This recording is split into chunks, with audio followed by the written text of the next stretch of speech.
आज की सबसे बड़ी खबर की बात करेंगे। Senior Congress leader P Chidambaram की पेशगी जमानत अर्जी में खामियां हैं। रजिस्ट्रार ने अर्जी में खामियों की निशानदेही की है। चिदंबरम के वकीलों को अब फिर से अर्जी दाखिल करनी होगी, जिस पर चीफ जस्टिस की सरबराही वाली आईनी बेंच समाअत करेगी। इस बीच सीबीआई ने एक अर्जी दाखिल करके सुप्रीम कोर्ट से दरखास्त की है कि चिदंबरम की जमानत अर्जी पर फैसले से पहले उसका भी मौक़िफ़ मालूम किया जाए। आईएनएक्स मामला क्या है, ये भी हम आपको ग्राफिक्स के जरिए लगातार बताने की कोशिश कर रहे हैं। आईएनएक्स एक मीडिया प्राइवेट लिमिटेड कंपनी है जो कि मॉरिशस की कंपनी है। 2008 में 305 करोड़ की गैर मुल्की सरमाया की कारी की मंजूरी दी गई थी और ये मंजूरी पी चिदंबरम के वजीर खजाना रहते हुए दी गई थी। वजारत खजाना की फाइनेंशियल इंटेलिजेंस यूनिट ने यह मंजूरी दी थी। पीटर और इंद्रानी मुखर्जी आईएनएक्स मीडिया के मालिक थे। उस वक्त वजीर खजाना थे पी चिदंबरम, जिसके बाद अब गिरफ्तारी की तलवार लटकती हुई नजर आ रही। गुज़िश्ता दिनों की अगर बात करें तो गुज़िश्ता दिन यानी कल हाईकोर्ट से बड़ा झटका मिला था। पेशगी जमानत की अर्जी को हाईकोर्ट ने खारिज कर दिया था, जिसके बाद आज सुप्रीम कोर्ट का दरवाजा खटखटाया और वहां पर अर्जी पी चिदंबरम की तरफ से दाखिल की गई, जिस पर कोई गुहार नहीं सुनी चिदंबरम की। सुप्रीम कोर्ट ने, मुल्क की सबसे बड़ी अदालत ने, और फिर सुप्रीम कोर्ट ने इस मामले को आईनी बेंच के सुपुर्द कर दिया। आईनी bench chief justice of India इस पूरे मामले की समाअत करेंगे। इस बीच एक और खबर इसमें जुड़ती हुई जा रही है कि सीनियर कांग्रेस लीडर चिदंबरम की पेशगी जमानत की अर्जी में खामियां हैं। रजिस्ट्रार ने अर्जी में खामियों की निशानदेही भी कर ली है। इस पूरे मामले पर बातचीत करेंगे, रुख करेंगे दिल्ली का। हमारे साथ हमारे नुमाइंदे शंकर आनंद जुड़ रहे हैं। शंकर आनंद, कल से हम देख रहे हैं कि लगातार इस मामले पर हलचल तेज है, चाहे वो ईडी के दफ्तर की बात करें, सीबीआई के दफ्तर की बात करें या फिर चिदंबरम के रिहाइशगाह की बात करें। और सुप्रीम कोर्ट में सुबह से ही ये मामला जो है सभी की नज़रों में है। एक बार फिर से एक और खबर इस खबर से जुड़ जाती है कि जो अर्जी दाखिल की गई थी उस अर्जी में खामियां हैं। रजिस्ट्रार ने इस अर्जी में क्या कुछ कमियों की निशानदेही की है, क्या कुछ कमियां बताई हैं? शंकर, बताइएगा।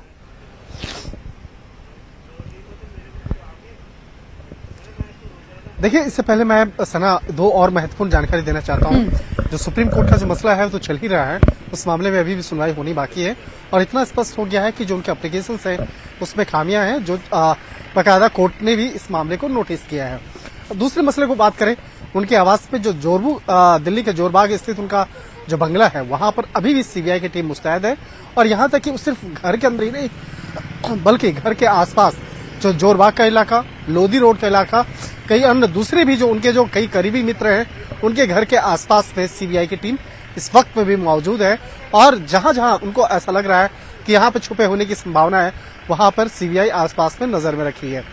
बात करें सीबीआई की नहीं, सीबीआई के साथ साथ जो दूसरी जांच एजेंसी है ईडी भी इस मामले पर लगातार नजर बनाए हुए है। तो यहाँ पर अब ये देखना लाजमी होगा कि पी चिदंबरम किसके रडार पर आते हैं। पहले सीबीआई के द्वारा गिरफ्तारी होती है या ईडी के द्वारा गिरफ्तारी होती है या इस मामले में पी चिदंबरम खुद कोर्ट में अपने आप को सरेंडर करते हैं जी। क्योंकि एक कयास ये भी लगाया जा रहा है कि हो सकता है पी चिदंबरम अपने आप को कोर्ट में सरेंडर कर सकते हैं। और इस वक्त मैं ईडी मुख्यालय के बाहर हूं और ईडी में भी इस मामले को लेकर काफी गंभीरता से देख रहा हूं और अपनी कई टीम बाकायदा मुस्तैद करा चुका है। हालांकि पी चिदंबरम के खिलाफ पहले से ही लुकआउट नोटिस जारी हो चुका है। लुकआउट नोटिस जारी होने का मतलब है कि अब वो बिना बताए, कोर्ट को बताए या जांच एजेंसियों को बताए, वो विदेश नहीं जा सकते हैं। यानी अगर वो एयरपोर्ट पहुंचते हैं और कहीं भी जाने की कोशिश करते हैं विदेश, तो तत्काल उनकी गिरफ्तारी भी संभव है।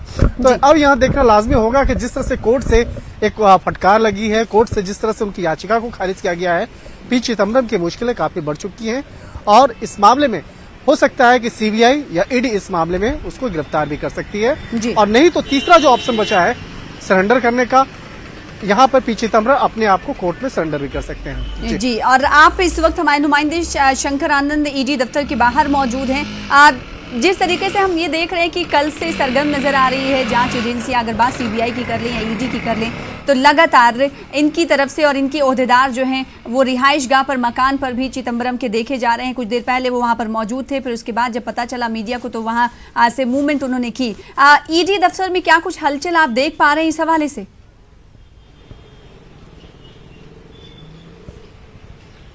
देखिए ईडी हेडक्वार्टर में जो वरिष्ठ अधिकारी हैं वो उन वरिष्ठ अधिकारियों से हमारी मुलाकात हुई जी। और जब उनसे हमारी बातचीत हुई तो उनका कहना है कि देखिए इस मामले में पी चिदम्बरम आरोपी हैं और उनको एक आरोपी के तौर पर देखा जा रहा है। इस मामले में तमाम जो हमारे पास साक्ष्य हैं काफी मजबूत साक्ष्य हैं और वो चाहते थे कि पी चिदम्बरम को हिरासत में लेकर पूछताछ करें और इस बात की कई बार अर्जी दे चुके हैं।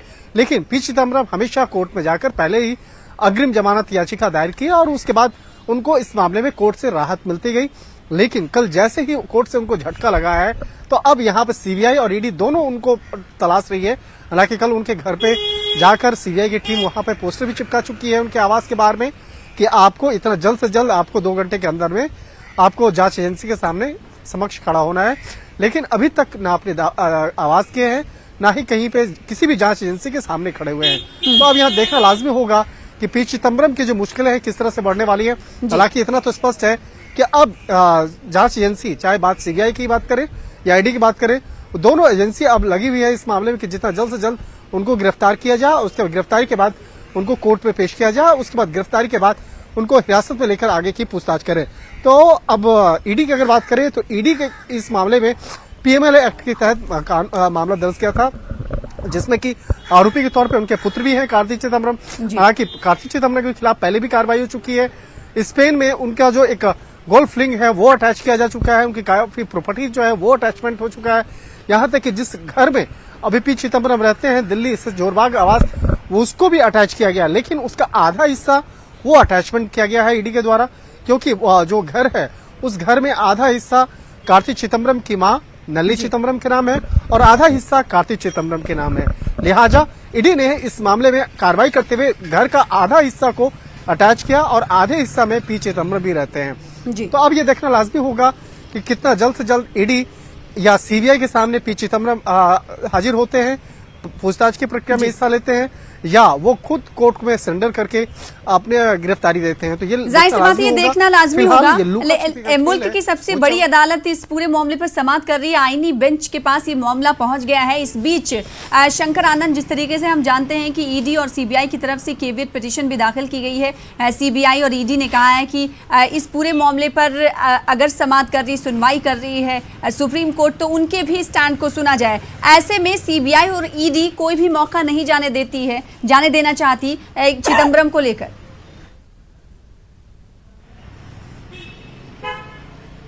कल जैसे ही इस मामले में कोर्ट से झटका लगा था पी चिदम्बरम को उसके बाद से ही इतना कयास लगाया जा रहा था कि उनकी गिरफ्तारी संभव है और उस गिरफ्तारी संभव होने के बाद जैसे ही जानकारी सामने आई उसके भी पी चिदम्बरम अपने आवास पे पहुंचे नहीं। यहाँ तक कि वो कल दिन से ही गायब हैं। उनका आखिरी लोकेशन जो देखा गया वो लोधी रोड में देखा गया। तो हो सकता है कि आपने किसी पुराने मित्र के आवास पे वो छुपे हो या अभी तक इस मामले में वो कहाँ है इस बात की औपचारिक तौर पे कोई जानकारी नहीं दिए हैं। तो अब देखना लाजमी होगा कि अब पी चिदम्बरम कहाँ हैं या क्या इस मामले में औपचारिक तौर पे जानकारी जांच एजेंसी को देते हैं या नहीं देते हैं और नहीं भी देते हैं तो निश्चित तौर पे फिलहाल उनके खिलाफ गिरफ्तारी की तलवार लटक रही है। जी जांच एजेंसियां तो अपना काम कर रही हैं, लेकिन अगर बात सियासत की जाए तो सियासत भी खूब शंकर आनंद इस पूरे मामले पर हो रही है। अभी तक कांग्रेस के लीडरान ही इनकी हिमायत में, समर्थन में, चिदम्बरम के समर्थन में खड़े होते हुए नजर आ रहे थे। अब डीएमके चीफ स्टालिन का भी ट्वीट आया है। उन्होंने कहा है कि वो उनके साथ हैं और जमहूरियत का कत्ल हो रहा है। एक जो लीडर था और जिसने कैबिनेट में रह के मुल्क को सेवा दिया, उसकी खिदमत की मुल्क की, आज उन्हें भी निशाना बनाया जा रहा है।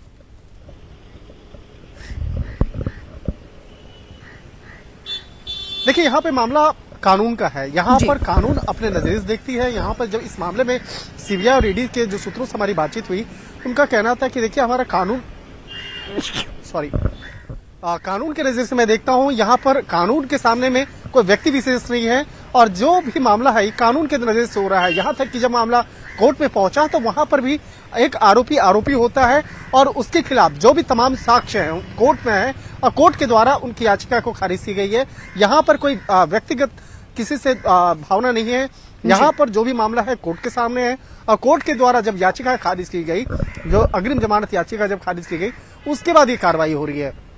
तो इतना स्पष्ट है कि जब घर पे पहुंचे हैं, वो घर पे पहुंचने के बाद पी चिदम्बरम के आवास के बाहर जब सीबीआई ने वहां पे एक पोस्टर भी चिपकाया, उसके बाद भी वहां पूछताछ की प्रक्रिया में हिस्सा लेने पी चिदम्बरम नहीं पहुंच रहे हैं। वो अचानक गायब हो जाते हैं, उनका फोन स्विच ऑफ है, कोई उनकी जानकारी नहीं मिल रही है। लिहाजा इसी मामले को देखते हुए सीबीआई की टीम उनके आवास पे पहुंची।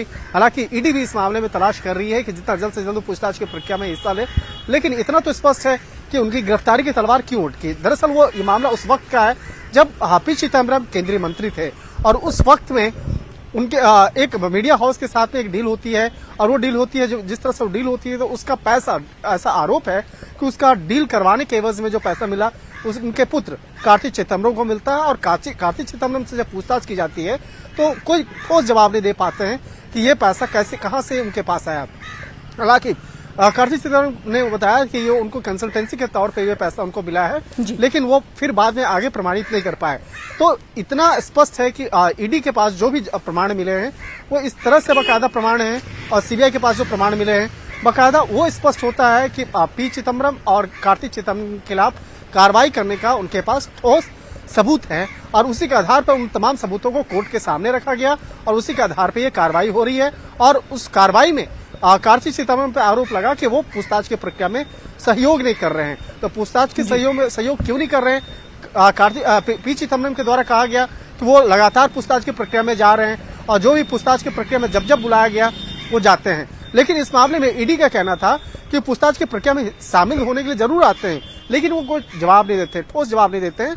लिहाजा उनको हिरासत में लेना होगा और हिरासत में लेकर वो आगे की पूछताछ करनी होगी।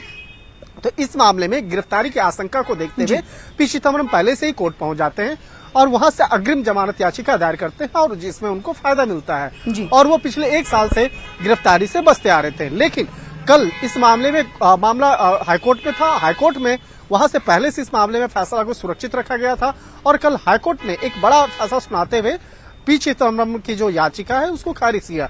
तो जब याचिका खारिज हो गई तो अब उनपे गिरफ्तारी की तलवार अटकी। जब गिरफ्तारी की तलवार अटकी अचानक वो गायब हो जाते हैं। तो अब फिलहाल जांच एजेंसी उनको ढूंढने में लगी है कि आखिर पी चिदम्बरम गए कहां। और इस मामले में ना उनके घर पे, आवास पे जब पोस्टर भी चिपकाए गए, उनको व्हाट्सएप पे मैसेज भेजा गया, कहीं से कोई जानकारी नहीं मिल रही है। लिहाजा इसी बात को ध्यान में रखते हुए जांच एजेंसी उसको तलाशने में लगी हुई है। जी, तो ईडी और सीबीआई लगातार तलाश में लगी हुई हैं। उनके रिहायशगाह चिदम्बरम की रिहायशगाह के बाहर पोस्टर भी चस्पा किया गया है। हालांकि 2 घंटे के बाद जब पोस्टर चस्पा किया गया था उस वक्त कहा गया था कि 2 घंटे के बाद पूछताछ की प्रक्रिया में शामिल हों और सामने आए चिदम्बरम, लेकिन अभी तक चिदम्बरम का कोई अता पता नहीं है। बेहद शुक्रिया तफसील के साथ बातचीत करने के लिए शंकर आनंद और हमारे साथ जुड़ने